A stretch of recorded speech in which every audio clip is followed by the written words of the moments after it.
How is it going, everybody? This is RBT coming at you with my American Athletic Conference preview/prediction video for the upcoming 2013 college football season. And we all know this is the new name of what we used to know as the Big East. The actual Big East Conference split apart, and they're now the Big East is the Catholic basketball schools. Now the American Athletic Conference is the football schools with a few new additions from the CUSA Conference.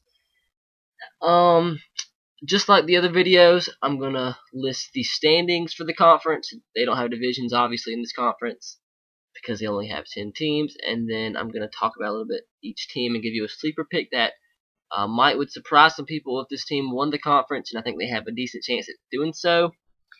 And I'm talking a little bit about each team. That's about it. So let's get started. Going 10 through 1. Coming in last place, I have the Memphis Tigers. 9th place, the Temple Owls. 8th place, the Houston Cougars. 7th place, SMU. 6th place, Connecticut. 5th place, we're actually have a tie at 4th place, and that is Central Florida and Cincinnati, because they have the same record, have them going same record, same record in conference, and they don't play each other. So that's that. Now, so it goes straight to 3rd place.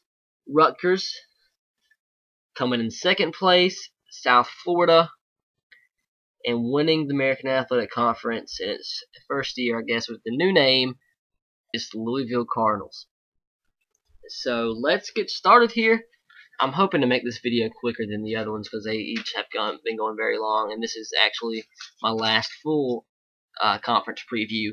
After this, I'm going to be previewing the independent teams, because they not in the conference. There's only 6 of them, so that should be not too long to make. And then I'm going to make one video for the non-BCS schools. So let's get started. Go ahead and tell you how I have Louisville finishing, and actually have them going 12-0, 8-0 in conference play. And if you watch my BCS ball prediction videos, yes, I actually have the Louisville Cardinals going to the national championship, because I have every other team with 1 loss aside from Alabama and Louisville. And Louisville, not only because they have an easy schedule, but because they have a great team returning from last year. They have 16 starters, 10 on the defensive side of the football, 6 on the offensive side of the football. Nobody more important than Teddy Bridgewater coming back for Louisville. I think he's the best pure quarterback in football. I think he's going to be the #1 draft prospect. Either him or Jadeveon Clowney, definitely the #1 quarterback prospect for next year's draft. Absolutely amazing in that I knew he was a good quarterback before everybody else did. I think he took everybody by surprise in the Sugar Bowl. Nobody really knew how great he was, and then he just completely showcased his skills and played absolutely out of his mind that game. But that's how he can potentially play every single game. He's just an amazing quarterback, makes great decisions, has a strong arm, very accurate, and a high football IQ. He's a leader. He played injured in the Rutgers game that won them the Big East championship, that gave them the opportunity to play against Florida, and we saw how he plays when healthy. And he did get banged up a few times in the Florida game, was hit very hard, but he got right back up and kept making plays all game. So he's one of the most impressive players in all the country to me. And this is probably the last year that they're going to have Teddy Bridgewater, because I think he could potentially, like I said, be the #1 pick in the draft. Either him or Jadeveon Clowney. It would be a long shot if it's somebody else aside from those two. But it's just not a team with Teddy Bridgewater. They have talented players all over the field, on offense and on defense. I mean, they have one of the best, if not the best, safety duo in all of college football. Definitely the best in the American Athletic Conference, in Akeem Smith and Calvin Pryor, the 2 of the best safeties in all of football right there. And they bring back just about everybody off of defense. 10 starters on defense, 6 on offense. They lose a couple guys off the line, but that's about it. They bring about pretty much every single skill position player on the team. Jeremy Wright is lost from last year, but they bring a few runners back. The starting running back this year is more than likely going to be Dominique Brown. Rice Perry comes back. Corvin Lamb, Teddy Bridgewater ran a few times actually last year. He ran for 237 yards. I did not know that. That's kind of surprising to me. But Teddy Bridgewater's stats from last year, if you're interested, passing, he had a 69% completion percentage, 3,718 yards, 27 touchdowns, and 8 interceptions. Bring back their top 3 receivers, Devontae Parker, Damian Copeland, Eli Rogers, also Ryan Hubble in there. Jalen Christian's a nice young tight end, so watch out for him to make some plays. But like I said, the biggest question mark is the offensive line, and I think if with Teddy Bridgewater back there, he knows how to get rid of the football quick, makes quick decisions. So the biggest question mark is going to be the running game, which probably wasn't too strong to start out with. They did lose, like I said, Jeremy Wright, but that they didn't have a strong running game last year, so it should be no different. Teddy Bridgewater is probably going to be even better this year than last year because of progressions over the offseason, more experience. I mean, you play a team like Florida, who had the #1 pass efficiency coming into that BCS bowl game in the country, and he absolutely lit them up, and that was so impressive. But let me tell you a little. I'm going to take more time on Louisville than any other team because, I mean, obviously I have them going to the national championship, which could shock a bunch of people. But the reason I have them doing so is because they have such an easy schedule in the American Athletic Conference. I think easily they're going to go undefeated. I don't see a team beating them. Probably the biggest chance is against Cincinnati, the last week of the season at Cincinnati on a Thursday night. And I've said this in every single video. Anything can happen on a Thursday night, especially away from home. But I mean, I don't see a team beating them on the schedule. Ohio's going to be a tough team to start the season, but they should handle them. Kentucky SEC team, they should handle them. Absolutely clobbered them last year, and actually beat them the last 2 years, so there should be no problem. And they should coast through their conference schedule. And if they weren't ranked as high as I think they're going to be ranked in the preseason, I don't have them a shot at winning the national championship or even going to the national championship. But being ranked so high to start the season and being still a BCS conference team for the last year, and some still don't consider them talent-wise a BCS conference team, but they are. I think they have a chance to get ranked high enough, and if everybody else loses, they get a shot at the national championship. And if it's a team that's not in the BCS conference, I don't see that happening. I still don't see a team like that, a non-BCS team, making a national championship if that's the case. But with Louisville still being considered a BCS team, as good as they were last year, completely shocked the world in the Florida game. They're going to be ranked high. I expect them to be ranked 5 to 7, somewhere in there, 5 to 8 maybe. If that's the case and they go undefeated, they will have a great shot at making the national championship. So it's a combination of a great team, the best quarterback I believe in the country. I know I'm going to people hating on me saying Johnny Manziel is, but leave that for later. And great wide receivers, experienced defense that's going to be even better than last year. Great secondary. It's just going to be a great team overall, and I think they're going to have a great shot at making the national championship. And they also have a great head coach in Charlie Strong, and that only makes it that much better. He's done an excellent job there at Louisville, and I expect them to do so and be just as good as when they enter the ACC next year, which they're doing so. But aside from Teddy Bridgewater, let me look at my notes and give you my standout players from Louisville. Obviously, like I said, Teddy Bridgewater, Devontae Parker, the wide receiver, probably the best in the ACC. Frick, the American Athletic Conference, that's going to take some time to get used to. Like I said, Gerald Christian already pointed him out, one of the best young tight ends in the conference. Jake Smith, the guard's very good. Dominic Brown, he should be one of the best running backs in the American Athletic Conference, even though he didn't play too much last year.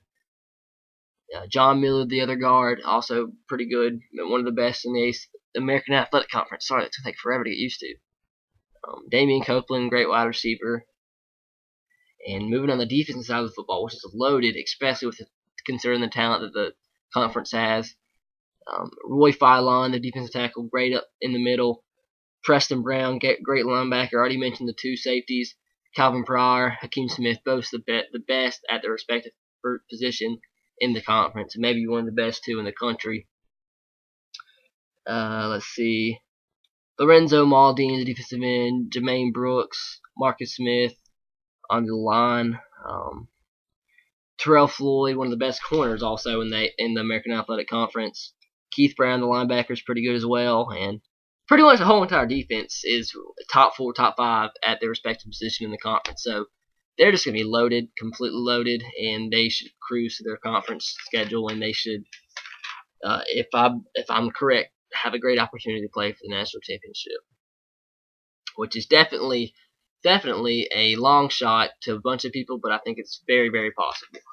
So let's move on to number 2 in the conference. I have the South Florida Bulls.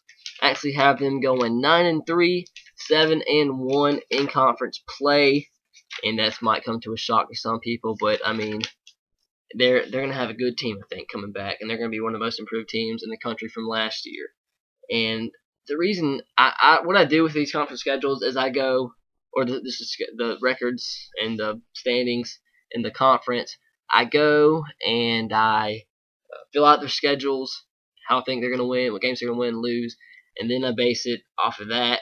And sometimes team schedules are easier than others, so that might come into play when you think one team is better than the other, but one team might have an easier schedule. So I think that might be the case with South Florida. I think there's a couple teams in the conference that are a little bit better than them, but I think they have an easier schedule than a lot, and they should have them going second in the American Athletic Conference. Like I said, 9-3, 7-1. I have them losing to Michigan State Week 2, Miami, Louisville, and that is it. One loss in conference. I have them beating Cincinnati, Florida Atlantic Week 3, McNeese State Week 1. Sorry, I didn't mention them. Cincinnati, Connecticut, Houston, Thursday night. Watch out. Memphis, SMU, and UCF. And have them beating Rutgers as well. I don't see Rutgers being as good as last year. But as a whole, South Florida, 6 returning starters on offense, 7 on defense, bringing in new head coach Willie Taggart coming over from Western Kentucky, which really built up Western Kentucky to a Sun Belt contender out of absolutely crap hole there.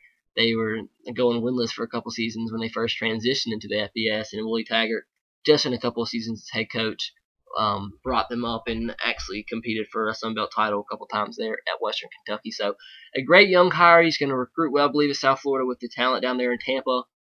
Like I said, a great young coach, actually an African-American coach, one of the few in the country which don't make any sense to me. And they always do very well. That's another reason some might consider that not worthy of noting. But I mean, it's a trend, and I believe the trend's going to continue because I think South Florida is going to be a good team this year. The biggest loss, of course, is B.J. Daniels off of the offensive side of the football. But I don't think that's going to be as big as a loss as some people think, because he was turnover prone. I know he was dynamic at times. He was a great playmaker, but he turned the ball over way, way, way too many times. Threw actually 10 interceptions last year, fumbled a bunch last year, and he got hurt a couple times last year as well.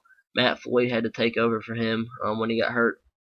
And this year the starter is either going to be Bobby Aveld or Matt Floyd, and they both played some last year. Matt Floyd more than Bobby Aveld. But Bobby Aveld is senior coming back. Matt Floyd is sophomore, so I believe it'll be Bobby Aveld, but I think the productivity is going to be down, but I think the turnover is going to be down. I think they're not going to make as many plays. They're going to try to manage the game, not turn the ball over, and I think that'll make South Florida a better team as a whole.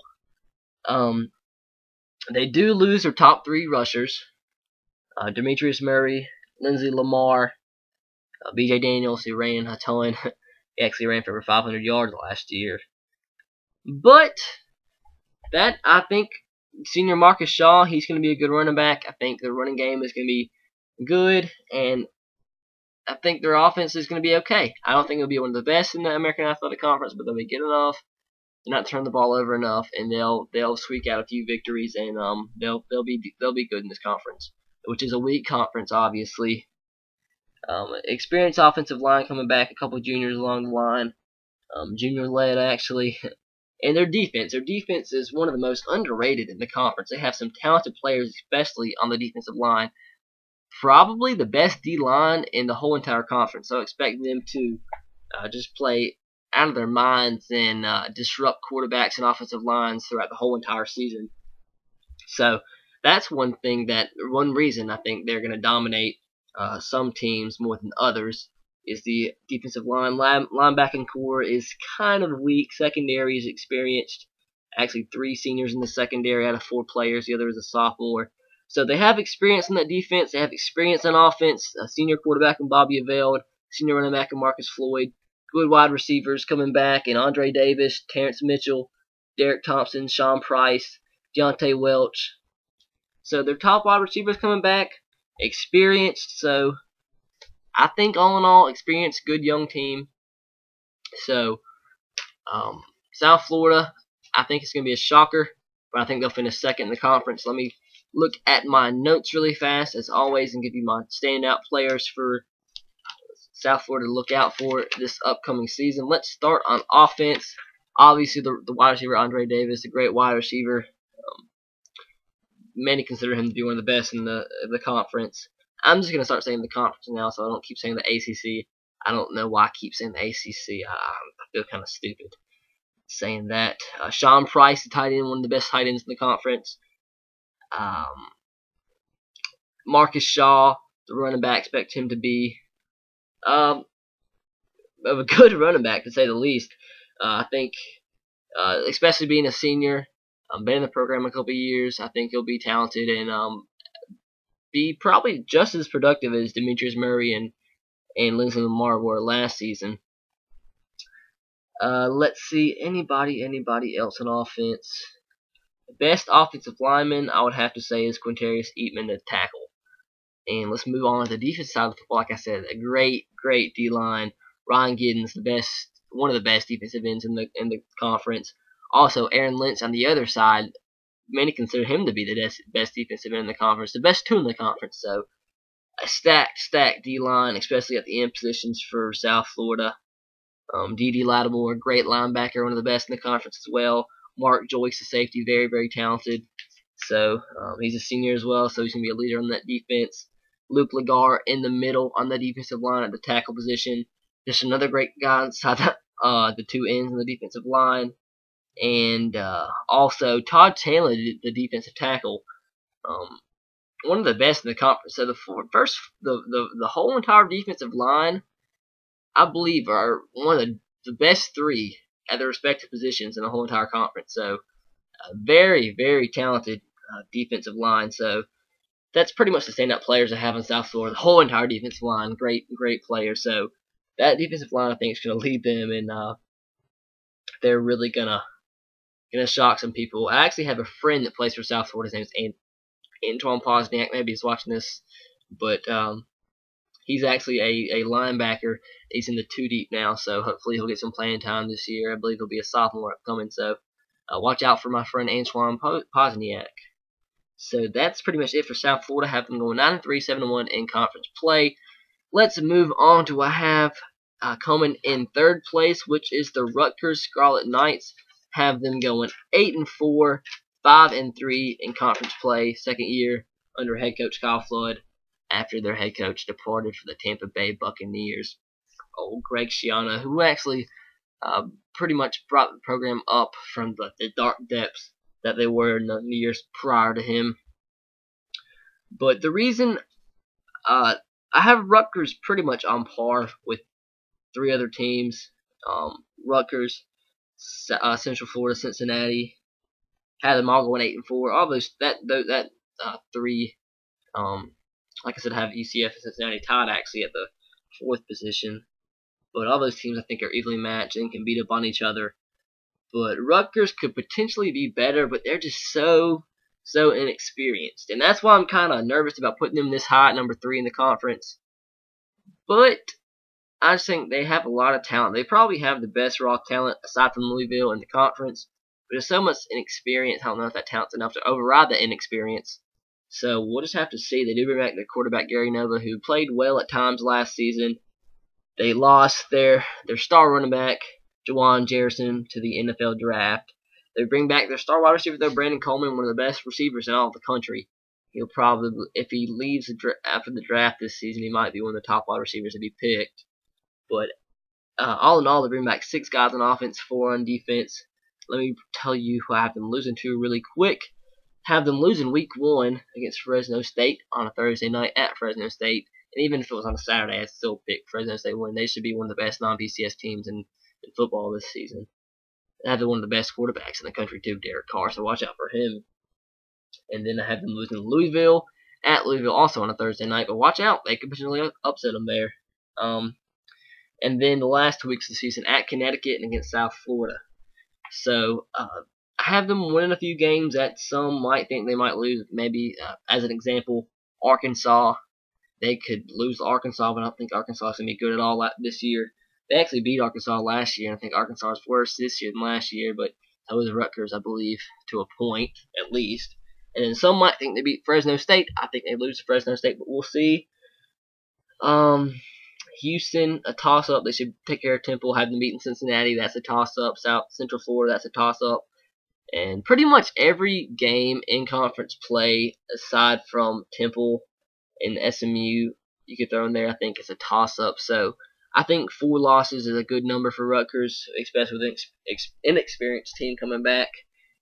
But Kyle Flood's a good head coach. He's been here for 2 years, went 9-4 his first year. He actually was co-champions at the Big East, but since Louisville finished ahead of them and beat them head-to-head, they ended up going to the Orange Bowl, or actually to the Sugar Bowl, because Northern Illinois got the automatic bid there. But they have talent, they really do. Some talented players on defense, young guys. Those 4 returning starters are pretty good. But we'll just have to see how Gary Nova can play this year. He ended up 57% completion percentage, 2,695 yards, 22 touchdowns, and 16 interceptions. He did turn the ball over a lot last year, and he definitely, if he wants Rutgers to compete for this conference championship, he has to limit those turnovers even more so because of such a young team. But he does have a good young wide receiver to throw to in Brandon Coleman, and also watch out for Curon Pratt to have a breakout year this year. He is a young wide receiver, and he'll be a senior this year, but watch out for him to break on the scene and be a great complementary wide receiver to Brandon Coleman on the outside. But let's look at my star players for Rutgers like I did for the other teams, my standout players and whatnot. Let me take a look at my notes. On offense for Rutgers, like I said, Brandon Coleman, already mentioned him.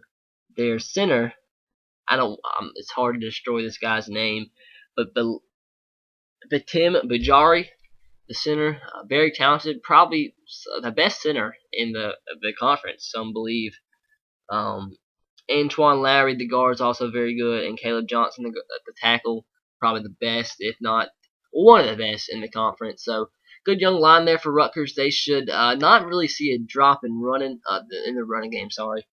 Even though they lost their star running back, Juwan Jamison. I think Savon Hudgens is going to be a good young running back, and I think he's going to stride behind that really good offensive line, and their run game should be pretty good this year. That should help complement the passing game, so I expect Gary Nova to cut down his turnovers this year. But let's move on. I already mentioned Savon Huggins, young good running back, should take over and play very well. Let me tell you his stats really quickly. Even though he split time last year with Juwan Jamison, and Juwan Jamison actually got like 2 or 3 more time snaps than him, but he ran for 431 yards and 2 touchdowns. So experience, and he proves that he can play well. So there you have it. Also, the other tackle, Andre Civil, maybe the second, third best in the conference. So watch out for him as well on the outside on the line. Paul Carrizzola, the tight end, one of the best tight ends in the conference as well. And that does it on the offensive side of the football. And on the defensive side of the football, Jamil Merrill, the defensive end, good young end, probably. If you discount the South Florida D-line, he's probably the best D-lineman or best defensive end in the conference. Jamal Merrill, the brother linebacker, one of the best linebackers in the conference as well. I actually didn't even recognize that until right now that they're brothers. I wonder if they're twins. I doubt it. Maybe they are. I don't know. Somebody, if you know that, comment below. I didn't even recognize they were brothers, so I just looked at my notes. But the other 2 starters coming back off of Rutgers, like I said, they have 4 returning starters. Kevin Snyder, the cornerback, and Lorenzo Waters, the safety, 2 experienced and pretty good players coming back. So they don't have much coming back, but the few they do have coming back is very talented. So I don't see them dropping off too much despite the turnovers. I mean, the inexperience coming back, but should be a good year for Rutgers. And like I said, they could lose any 4 games in the schedule, but I see them losing at least 4, if not more. But they could shock me. If Gary Nova can control the football, make plays, and progress a lot, they could do quite better than this. So we'll see. So let's move on to number 4 in the conference, and I have 2 teams tied at 4, and I guess let me go with South Florida first, since they're higher up on my list. I have them going 8-4, 5-3 in conference play. Losses to South Carolina, Louisville, Rutgers, and South Florida. And like I said, the reason I have them in Cincinnati tied is because these teams do not draw each other in conference play this year, so there's no head-to-head matchup to account for. But as a whole, Central Florida brings back 12 starters, 7 on offense, 5 on defense, and they had a good year last year. Got into double-digit wins under head coach Larry, 10-4. They came a little bit short in the conference championship. They also 2 of their losses last year were to Tulsa, very close losses, a combined 8 points. So they were close to going 12-2 with the Conference USA Championship victory under the belt.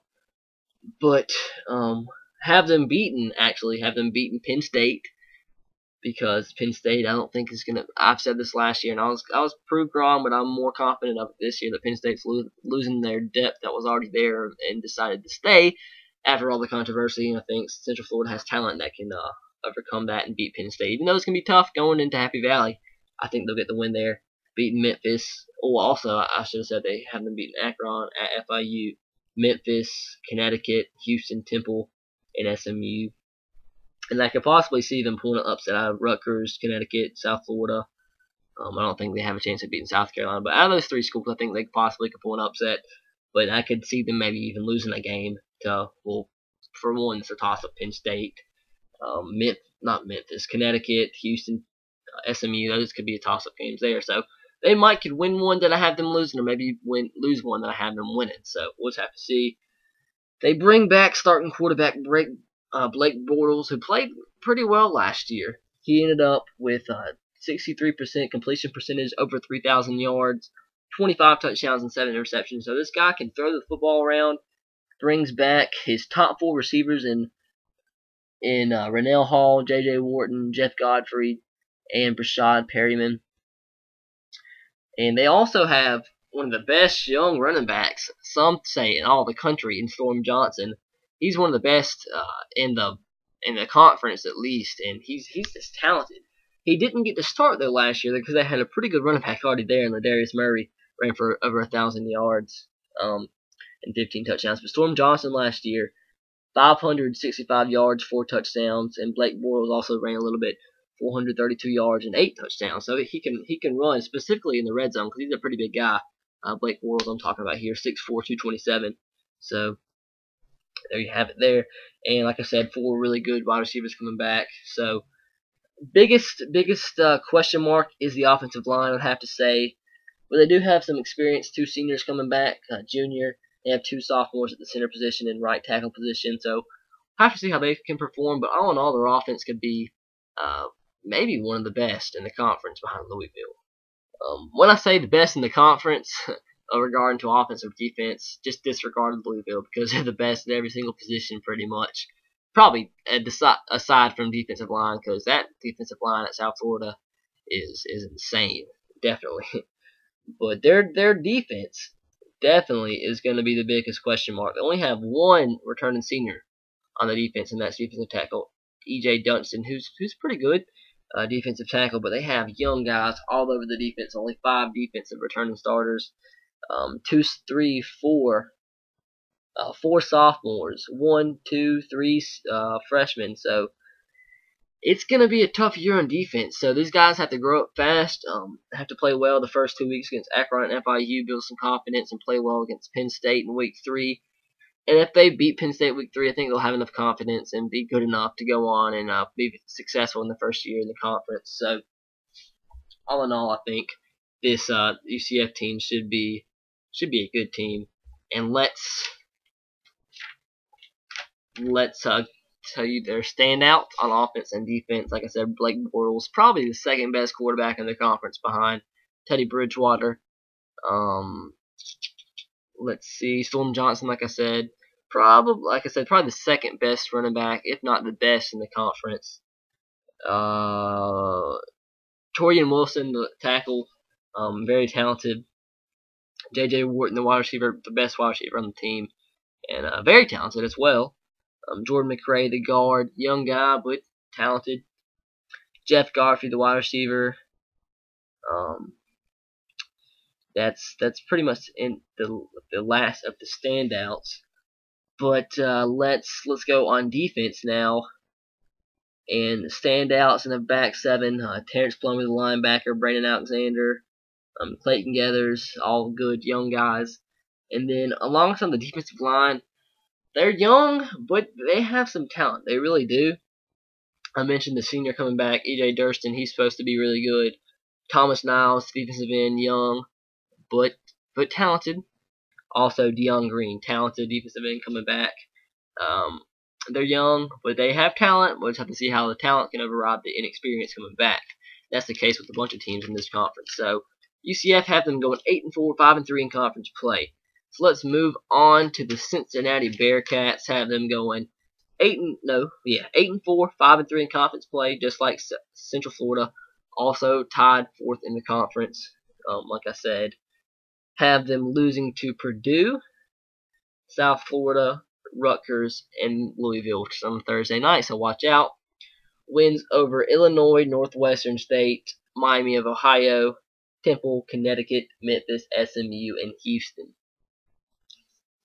In total, they bring back 13 starters, 7 on the offensive side of the football, 6 on the defensive side of the football.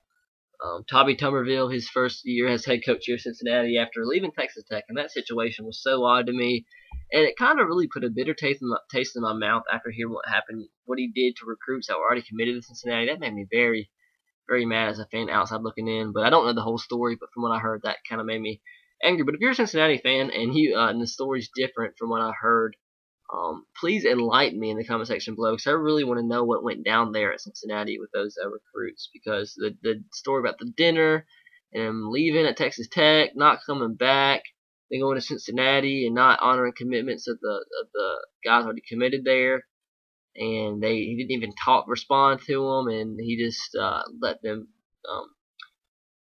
hang on. What's the phrase? I don't know the phrase, sorry, but he just completely ignored them and just let them out there and not informing them of removing their scholarship offer, and that was wrong. But I want to know the true story behind that, so please leave a comment if you can enlighten me on that subject. But let's talk a little bit more about the team here. Have them losing Purdue. Purdue's supposed to be a good young team. Also, first year head coach there, Darrell Hazel, and I think Purdue will beat them, even though it's in Cincinnati at Old Nippert Stadium. Illinois, I think it'll be a tough game. Even though Illinois is not one of the best teams in the Big Ten, they're probably the worst team in the Big Ten. Probably one of the worst, maybe not the worst. We'll have to see about that this upcoming year. I won't put that label on them, but in Champaign, it's always tough. And I mean, a Big Ten team has enough talent to compete with a team like Cincinnati or American Athletic Conference team as a whole. So we'll have to see what happens there. Northwestern State, easy win. Miami of Ohio should be easy win. They lost Zach Dysert, so I know their quarterback can't be as effective as he was last year. South Florida, toss-up game. Temple should be an easy win. Connecticut, toss-up game, but I get them the W there. Memphis should be an easy win, but that game's actually at Memphis on a Wednesday night. Anything can happen on a game that's not on a Saturday. SMU is kind of a toss-up, but I think Cincinnati should grab that victory. At Rutgers, I have them losing that game, but that's a definite toss-up. Houston, at Houston, a little bit more Not as much as a toss-up as a game against Rutgers, but I have them winning that game in Louisville. I have them with the loss there. I'm not really sure if they can really compete with Louisville with the talent that they have. But they actually went to overtime last year. Louisville outgained them and pulled off the victory there. But coming back for Cincinnati, senior quarterback Brendan Kay, he's gonna be brought back. Played very well last year, so we're gonna have to see how he transitions into his senior year.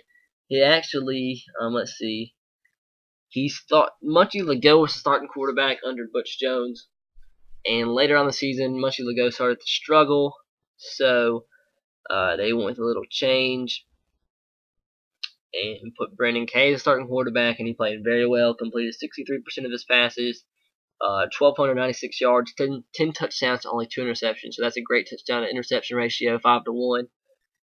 So he can handle the football. He can actually run the football too. He ran for 362 yards and 2 touchdowns. And Munchie Legault, who many consider to be a better runner than Brendan Kay, he ran for just 40 yards more and a lot more playing time.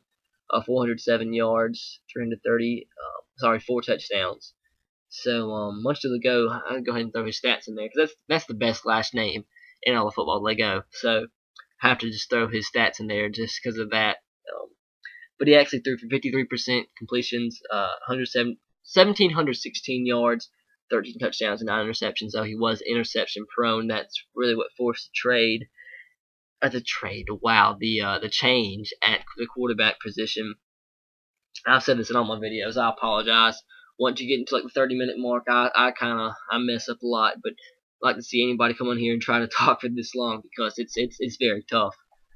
And it's tough, but I'm trying to see. I'm not sure. I did not take a note. I'm wondering if Munchie Legault is a senior. I'm not sure if he is. So I think Cincinnati fans would feel more comfortable at the quarterback position if he was a junior and he'll be a senior next year. If he'll be back after Brendan Kay leaves. But I'm not sure. And some Cincinnati fans will be happy if he's gone because some don't really appreciate him because he's turnover prone. But I think if I was a Cincinnati fan, I'd be more confident in a guy like Kim coming back than an unknown guy. So that's that. They did lose George Wynn, who was I consider the best running back in the conference last year, or either him or Jawan Jamison. But he ran for over 1,300 yards last year, so they lose him. They bring in Rodriguez Moore, the junior, who didn't play too much last year, and I think actually R.D. Abernathy is going to play more. But I took the depth. I copied the depth chart actually offline, and I have this in my notes. And for some reason, it has Rodriguez Moore as starter. But we'll see who actually plays more. I say it's already Abernathy, who actually played last year. He ran for over 390 yards and 3 touchdowns. But they don't bring back, aside from Anthony McClung, the senior, who's very, very talented. They don't bring back many receivers. They bring back, like I said, Anthony McClung. R.D. Abernathy, who plays out in the slot sometimes. He's a small guy, so maybe that's one of the reasons they didn't have him listed because they don't think he could be a featured back. But we'll see. And Alex Chisholm, and that's really the only guys last year that played at all at receiver that's coming back. I mean, they lost Travis Kelce, who was an amazing, underrated tight end last year. I think he's gonna be great in the NFL. Kimbrell Tompkins, sorry. Damon Julian, and Danny Milligan. So it's going to be tough to replace those receivers. But we'll just have to see how these unknown guys can do. Chris Moore, he played a little bit last year. Alex Chisholm's going to be getting more reps, so we'll have to see how he can play being a full-time starter. And we'll have to see how the tight end Blake Annan can do. He's good size at 6'5", 247, but we'll just have to see. And then a pretty good offensive line coming back. 3 seniors, Dan Sprague, Sam Longo, and Austin Buchanche. I just destroyed that name. Buchnach, the left guard. I probably just really destroyed his name there. But as a group coming back, I think the offensive line may actually be the best in the conference. It's really experienced, unlike a lot of the lines in this conference coming back. But experience doesn't always lead to success, but I think in this case they will be the best returning offensive line in the conference. On the defense side of the football, probably the best starter coming back is senior middle linebacker Greg Blair actually finished with over 130 tackles last season, so he's a tackling machine, and he's going to be coming back. And also Nick Temple, the linebacker beside him, also very talented, coming back this year. So, all in all, a decent team coming back for Cincinnati. Maybe not one of the best in years past, but I think the offensive line and the quarterbacks, who are very talented, will play very well. They'll have a decent run game, a good running game. Have to see how their defense can hold, but I think they should be a talented team, and they could potentially compete for. It's hard to say competing for a conference championship, because you have Louisville, who's heads and shoulders better than any team in this conference. But sometimes when you play in a conference like this, you play down to competition, and you see how they play when they play a team like Florida. They play it out of their mind, look like an SEC team, one of the best SEC teams they look like. But they could possibly, but I see them finishing more around this range. I have them at 4, but we'll just have to see. They have the talent. They do. They have the raw talent. But like always, let me give you a little rundown of their top players, standout players on each side of the football. Cincinnati, like I said, I already pointed out their linemen, so I won't point them out.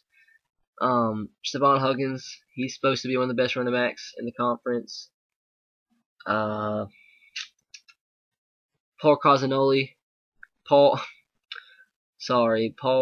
Carrizolo, like I said, the center, who's supposed to be very good, returning, and that's really it.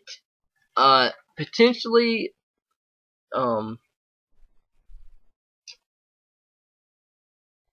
whoa, guys, whoa! I just messed up. I was looking at my my notes on Rutgers. I feel very, very stupid, guys. I'm sorry. I said Paul Carrizolo. He's on Rutgers. I apologize. Let me flip the page and look at my notes on Cincinnati. Okay. I already mentioned the lineman, like I said. Okay, Anthony McClung, one wide receivers, very good, one of the best in the conference. Let's see, moving on. Brendan Kay, he has the potential to be one of the best in the conference if he can play like he did when he started last year. He's talented, he really is. But I think he played so little compared to other quarterbacks in the conference that you can't really put him up there as one of the best in the conference. But he has the potential to be so, especially being a senior this year. And pretty much that's about it on their offense aside, but they have a good line, so I didn't mention their offensive line there. On defense, I already mentioned Greg Blair, the linebacker. Jordan Stepp, the defensive tackle, is supposed to be very good. Jeff Luck, the linebacker, alongside Nick Temple. So a good linebacking core there at Cincinnati as well. They probably have the best linebacking core and the best offensive line core as a whole coming back next year. So there you have it.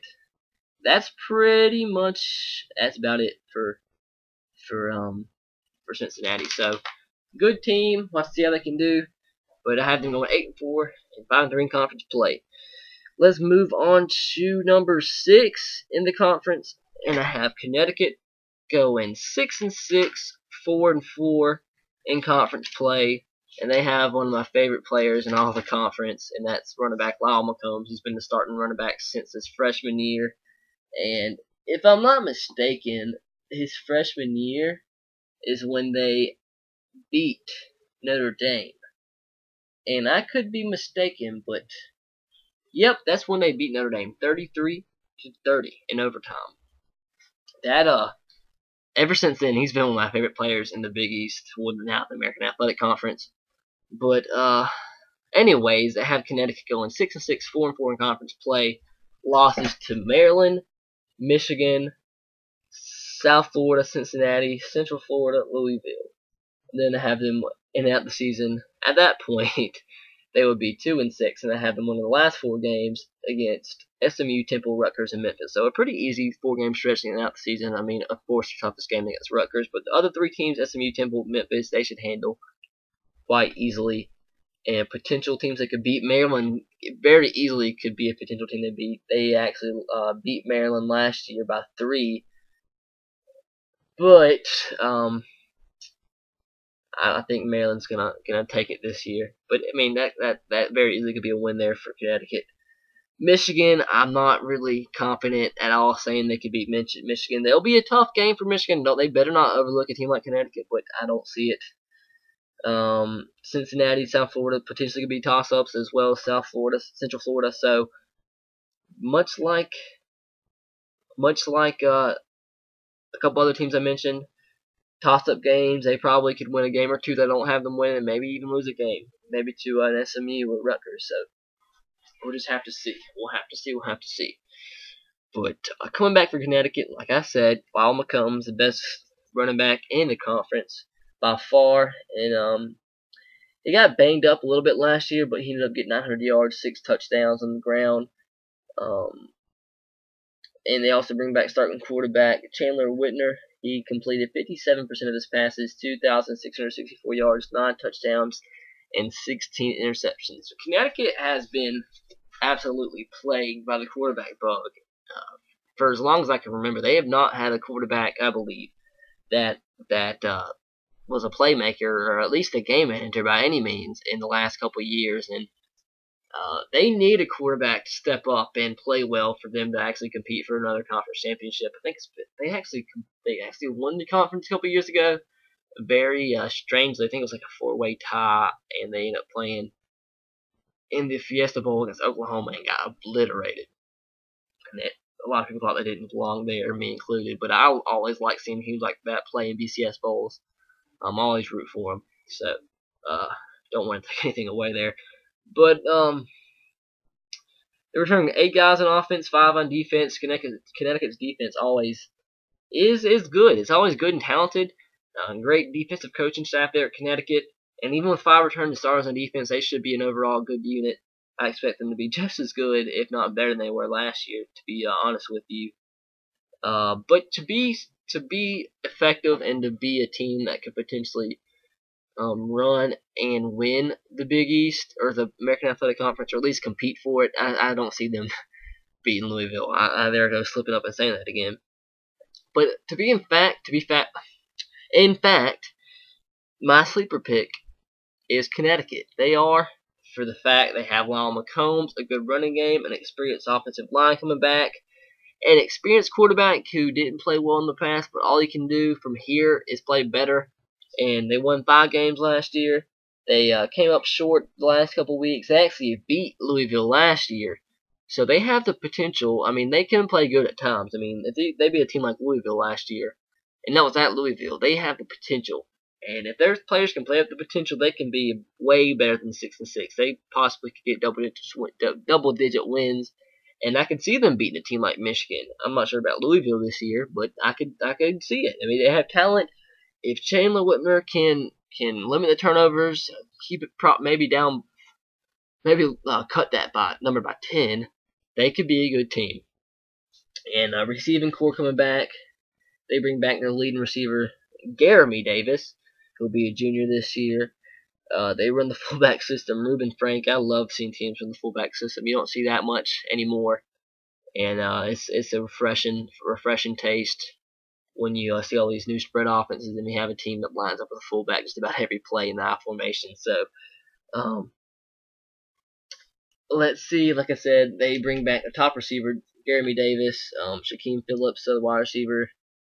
He had some action last year. He's coming back, and they actually bring back their 3 deep at the quarter or that running back position. Lyle McCombs, Max Delarazino, and Joseph Williams and Martin Hypolite.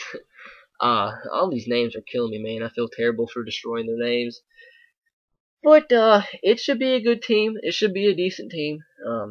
Good offensive line experience. 4 seniors on the line with a great running back, with a quarterback who has the potential to be good. He shined at times last year. In the Louisville game, he actually played pretty good. So if he can play like that all year, they can be a good team. But on the defensive side of the football, they have seniors alongside this defense. They're a senior-led team. They have 5 guys on defense that are seniors. But aside from that, not much experience, not much at all. But like I said, defense wouldn't be too much a question for me or a concern for me. If I'm a Connecticut fan, based on the sole fact they have a great defensive coaching staff, and they've been a very good defense in the past couple of years. No matter what talent they have, they always find a way to execute and be a solid defense. So let's tell you my standout players for Connecticut. Starting on offense, I already mentioned Lyle McCombs. Jimmy Bennett, very good tackle. Steve Green, a great guard. Shaquem Phillips, a good wide receiver, already mentioned him, and that's pretty much it on the offense side of the football. On defense, you got Yalween Smallwood, the best linebacker, or one of the best linebackers in the conference. Byron Jones, the corner, very, very talented. And that's pretty much it. Well, let's mention Graham Stewart, good linebacker. So pretty good linebacking core for Connecticut. I'd probably say maybe second and third best linebacking core in the ACC, probably behind let's say Cincinnati and Louisville, and that's probably third, I'd say, third best linebacking core. And they also have a pretty good punter coming back in Cole Wagner, so don't forget about him. Because special teams people underrate so much, and they could be the difference between a 12-0 season and a 6-6 season. But that's about it. So let's move on to number 7. Sorry guys, I don't know why this video has turned out to be so long. It's only 10 teams. This is ridiculous. Let's move on to number 7, which is the SMU Mustangs. They have a big drop in records, especially from 6 to 7. They have SMU going 4-8, 3-5 in conference play. Reason being, they have a really tough out-of-conference schedule. Playing against Texas Tech, Texas A&M, and TCU. They're playing all the Texas teams, seems like. But the losses I have against, obviously, Texas Tech on a Friday night. Who knows what can happen? Texas A&M, which is at Texas A&M, and at TCU, at Cincinnati, Connecticut, at UCF, and home against Central Florida. So, comparable in the American Athletic Conference. This might be the hardest schedule in the whole entire conference. Especially with the out-of-conference teams, and they don't have a tough in-conference schedule either, because they draw both. They draw Cincinnati and South Florida. So they have June Jones as the head coach, great offensive mind. It seems like just yesterday he left Hawaii with the Colt Brennan days, but actually this has been his 6th year here at SMU, and he's brought them to their first couple bowl games in many, many, many years. He actually went 7-6 last year. And actually was one of the few teams to knock off Tulsa. And they also, like I mentioned, they played all the Texas teams last year. Sorry, and they're replacing Baylor from last year with Texas Tech this year. They fared not too well.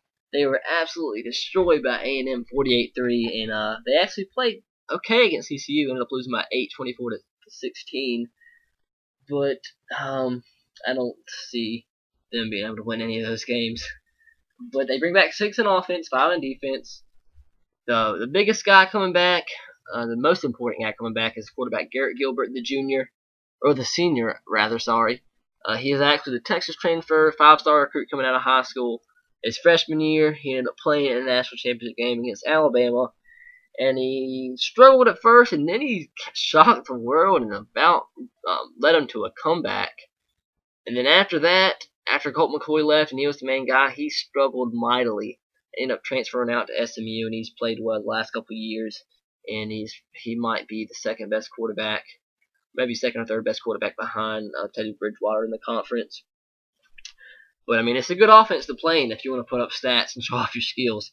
Last year he threw for 2,932 yards, 15 touchdowns, and 15 receptions. I actually expected more out of that, but more of him out of that. But they lose their starting running back, who was one of my favorite underrated players in the country, which is Zach Klein. He actually ran for over 1,300 yards last year, so that's a big loss and 13 touchdowns. I wonder if he got picked up by an NFL team. I'm not real sure. But their starting running back this year is more than likely going to be Traylon Sheed. They lose their starting or their leading receiver in Darius Johnson to the NFL. Jeremy Johnson, Derek Thompson, Keenan Holman, they all come back.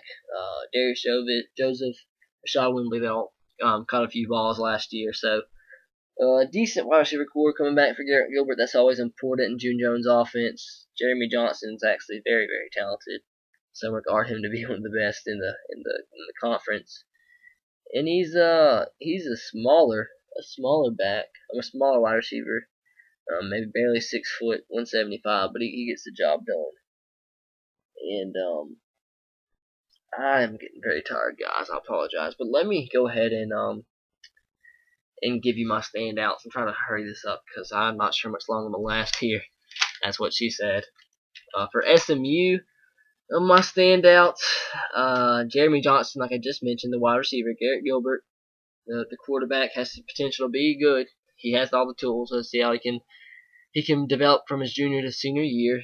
Traylon Reed just mentioned him, the running back. He should be pretty good at offense. That's about it on offense. Maybe go ahead and mention Taylor Lesky, the center. He's a pretty good center. Probably top 3, top 4 in the conference. And moving on to defense, Kenneth Acker, very good corner, very underrated, I believe. He's going to be one of the senior leaders on that defense this year. Also, Randall Joyner, the linebacker, is supposed to be very good, talented, coming back. Going to be also a senior leader on that defense. And let's add in one more. Let's say Chris Parks, the other corner. So a good corner duo for SMU there. Chris Parks, also a senior. So let me count. They have 1, 2, 3, 4, 5 seniors coming back. So that's always a plus, definitely, from a defense that hasn't been too great the last couple of years under June Jones. That's never really been too great, the defenses under June Jones. But SMU is going to be better than the 4-8 record shows, but a tough schedule, really tough out of conference schedule. So we'll just have to see. Just like the other teams, they could potentially upset a team like Cincinnati, Connecticut, South Florida, Central Florida. I wouldn't be surprised if they won 2 of those games, but right now having sitting at 4-8, 7th in the conference. And finally, let's move on to number 8 in the conference, which is the Houston Cougars. I have them going 5-7, 2-6 in conference play. And before I made this video, I wasn't quite as knowledgeable of the conference I needed to be before I made this video, so I went on and looked into these teams a little bit more than I knew already. And all the preseason predictions and conference standings have all the News Conference USA teams coming in, finishing pretty much in the top half of the conference. And I don't think that's going to be the case. Some even had Houston finishing 4th, SMU finishing 3rd or 2nd, maybe even. That's not going to be the case. I think it's going to take a while for those teams to transition into the schedule. They've been playing this USA, which isn't that much of a drop off from the Big East, or now what's now known as the American Athletic Conference. But it's going to take a while, and I still think the talent level of the Big East teams is a good bit above of the incoming USA teams. So it's going to take a while, and Houston did take a huge hit with running back Charles Sims leaving and transferring to I think he ended up transferring to West Virginia. So we'll have to see. Man, that hit me. West Virginia might be getting Charles Sims and Russell Shell. That will be an insane running back trio. Andrew Bowie, Russell Shell, and Charles Sims. Wow, that's crazy. But we'll have to see who's going to be the featured back now. I mean, Charles Sims was the face of this team, and he's gone now, so that's insane. But we'll have to see how quarterback David Plan can do after his first year starting last year. Ended up 58% completions, 2,924 yards, 16 touchdowns, 12 interceptions. And I think I didn't even give you their record. I need to give you their record first. Houston 5-7, 2-6 in conference play. Losses to Southern week 1. I'm kidding. I'm driving myself insane here. Losses to BYU, Rutgers, South Florida, Central Florida, Louisville, and Cincinnati. And SMU. And the record is better than SMU. out of conference and as a whole, but SMU better in conference, so obviously they're ahead of Houston. And wins coming against Southern, Temple, Rice, and Texas San Antonio and Memphis. So actually have them win their first 5 games of the season. They should win those games no problem. But a tough schedule to end the last 7 games, and then losing the last 7. And there's not the only team I could see them really beating out of that schedule is maybe Central Florida, maybe SMU. But the other teams, I think they should be beaten pretty handily. Because not only is their defense wasn't good last year, their defense doesn't bring back much at all. Only bring back 5 stars on the defense that wasn't good at all last year. The secondary is going to be good, but aside from that, the front 7 very, very inexperienced.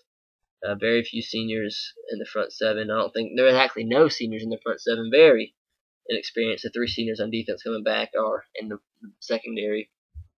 And on offense, it's a huge loss. Charles Sims ended up 860 yards, 11 touchdowns last year, and only 142 carries because we know how much they throw the football. And he also caught the football quite well out of the backfield. I think we all know that. But David Plon, he's a young talent. He's going to be a junior this season. He's shown last year how good he can be at times, but he does have to cut down the interceptions.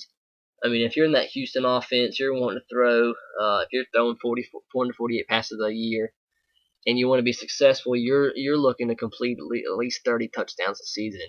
And he only threw 16, and he threw 12 picks. So he wants to cut down on those picks and increase that touchdowns. So I think he can transition into his junior campaign from his sophomore season. But don't let the Charles Sims loss think it's gonna fool you and think it's gonna be such a huge loss. I mean, it was the face of the team, but they have great wide receivers coming back. The one that jumps off my list is Deontay Greenberry. I remember he was the guy that shocked the world and decommitted from Notre Dame to Houston on signing day. That was so odd. I don't see why you decommit from Notre Dame to Houston, but he did, and he's playing very well. He's actually a 3rd lead receiver this past year as a freshman, and he had 564 yards. Dwayne Pence comes back, Daniel Spencer, Larry McDuffie, Shane Rose, Xavier Maxwell, Kenneth Farrow. So a lot of receivers that saw action last year coming back. So they should have a great receiving core there at Houston. They should have a great offense through the air. Not sure how great the running game's going to be. The feature back now is probably going to be Braxton Welford, and they bring back 9 stars on offense. It would have been 10, but they lost Charles Sims, like I said.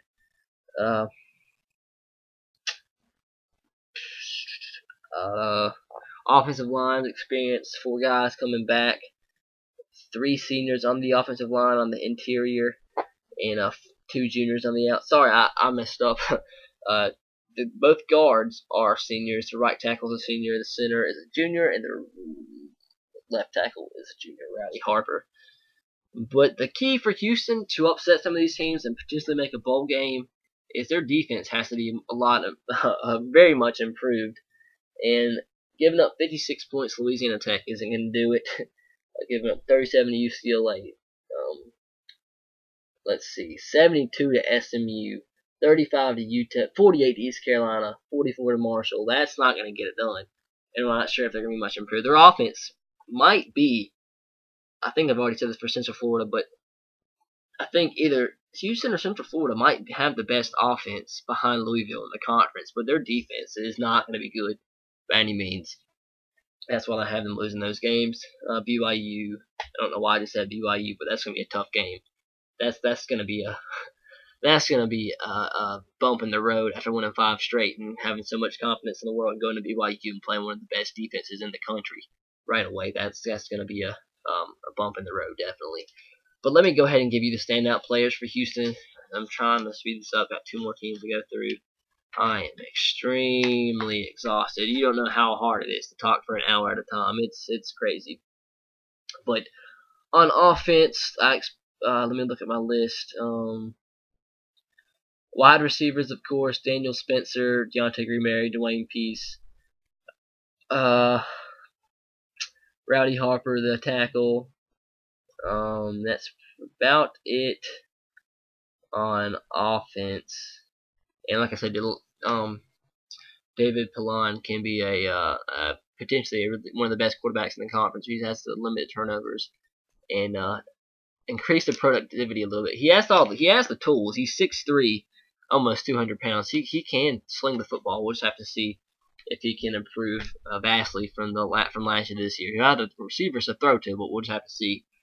And on the defense side of the football, I can't even remember if I put anybody on here. Oh yeah, I do have a couple actually. Derek Matthews, linebacker, young guy. Zach McMillan, the cornerback. Javon Randall, the linebacker, very talented player, and that's about it.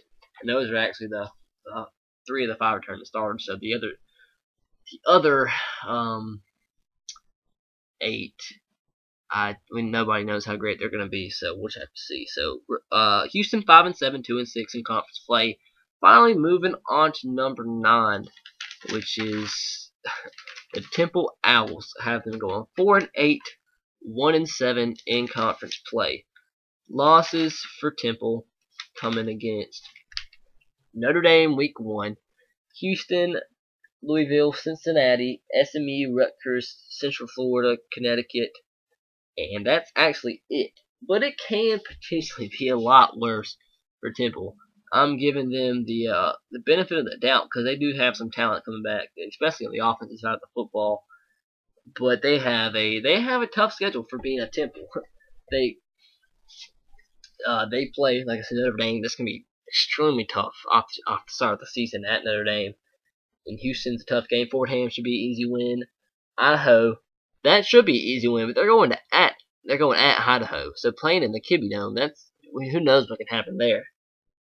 Louisville, Cincinnati, that should be pretty easy losses. And Army, watch out for Army.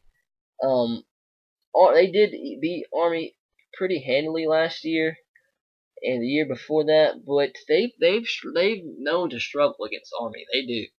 And Army, don't overlook them. They could potentially upset Temple. So watch out for Army.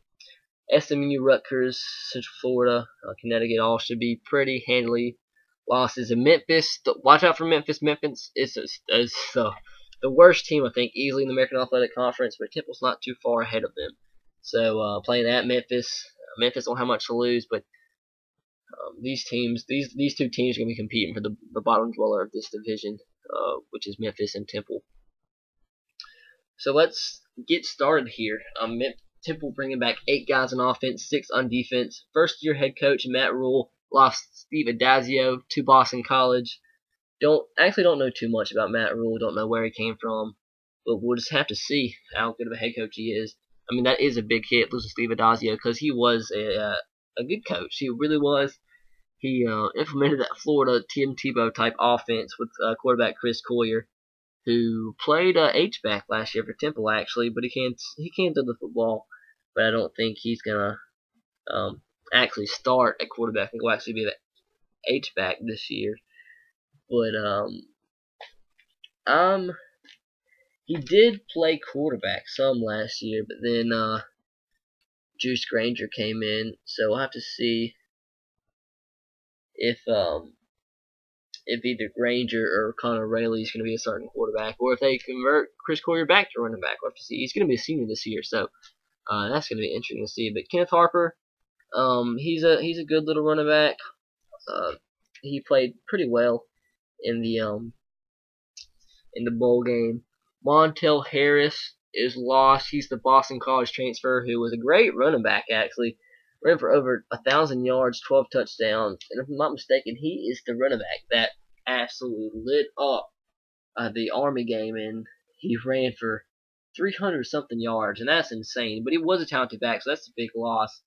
But aside from that, they don't lose too much. They bring back a couple of their top receivers, Jalen Fitzpatrick, Cody Booth, Ken Tharper, John Christopher, Deion Miller, Alex Jackson. And their offensive line's quite experienced as well. A couple seniors, 3 seniors to be in fact.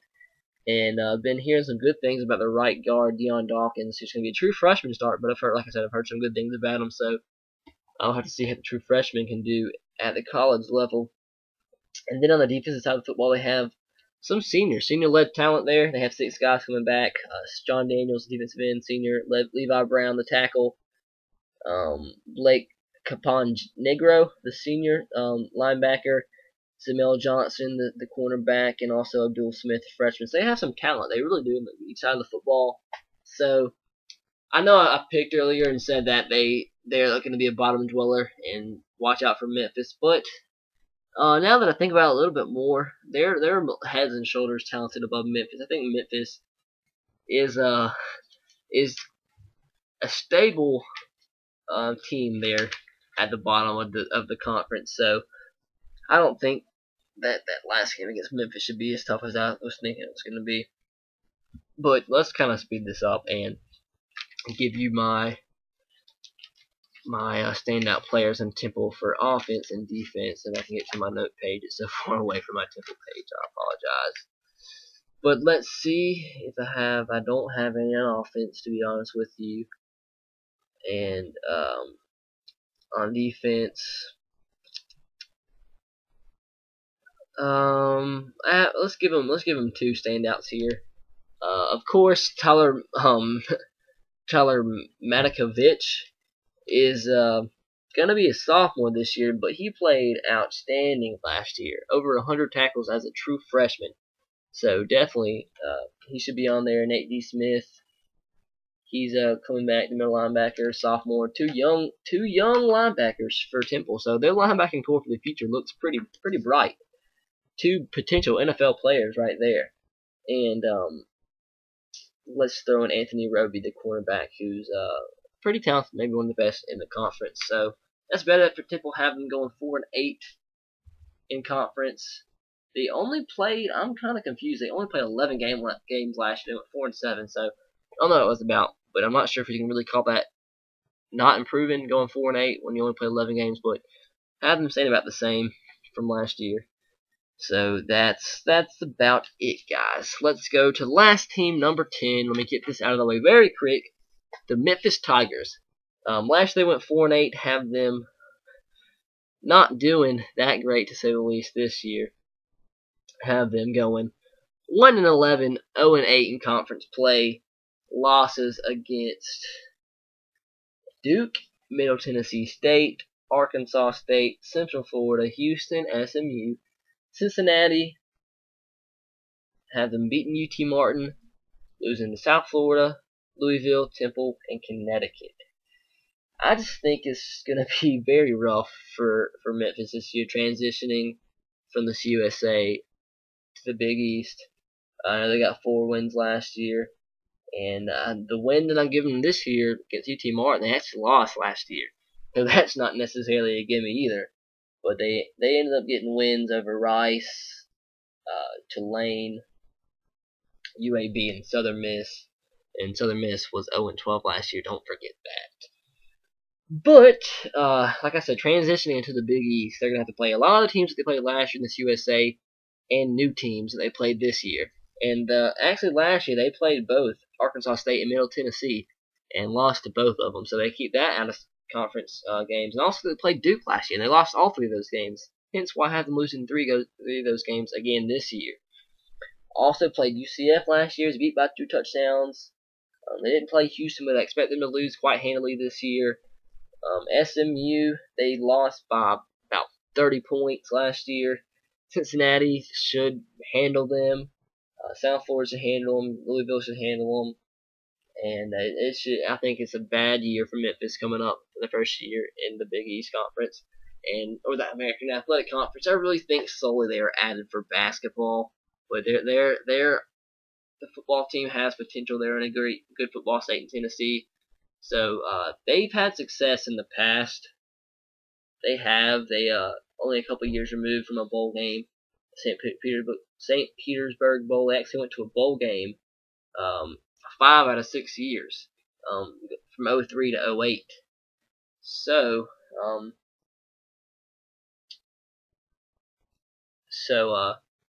they're not much removed from success, and give them some time, but this is definitely not the year for Memphis. But let's get a little bit more in depth on their team. They bring back 8 on offense, 8 on defense. Bring back starting quarterback Jacob Karam, who was not too bad last year, to be honest with you. He was 64% completion percentage, 14 touchdowns, 3 interceptions. but they really couldn't. They really relied on the run last year, and they couldn't do it quite effectively last year. They do bring back though. Start running back Brandon Hayes, also senior, 600 yards rushing, and Jay Stebb, the second stringer, coming back as well, 486 yards rushing, 68 yards rushing, sorry, and 6 touchdowns as well. And Jacob Cram ran a pretty good bit himself. Actually ran for over 400 yards and 1 touchdown on the season. And then on the receiving core, they lose their number 1 receiver, Marcus Rucker, who caught over 500 yards. Had over 500 yards receiving last year.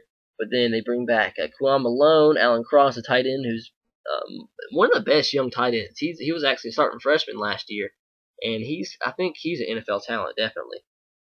He's a little bit smaller. He's 6'1", but he's a receiving threat. So watch out for Alan Cross being if he can grow a little bit more and gain some more weight, and a potential NFL prospect.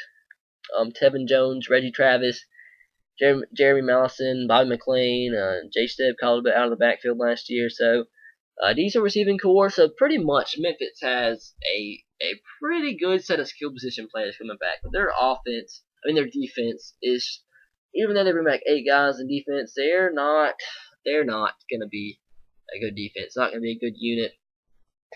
The talent's just not really there to bring back those top 2 leading tacklers in Charles Harris, Anthony Brown, the 2 linebackers. I just don't see it. I don't see them improving much from last year, especially they played that bad of defense against those offenses against USA. I mean, giving up 30 points to Arkansas State, 40 points to Middle Tennessee State, almost 40 points to Duke, 40 points to East Carolina, 35 to UCF, 44 to SMU. It goes on and on and on, and I just don't see it for Memphis this year. I mean, Justin Fuente, the head coach, came into a tough situation and made the most out of it last year. Won 4 games when the expectations were probably even lower. But I just don't really see it. But let me see. I'm not real sure. I can't remember. Let me look at my standout page and see if I have any standouts for Memphis on offense or defense.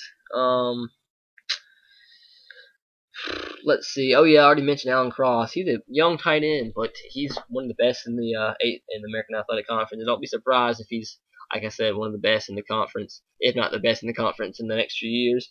Brandon Hayes should be a good returning running back. Antonio Foster is a good center on defense. Martina Fetty. Oh yeah, I did not mention him. Martina Fetty is who was Don Terry Poe.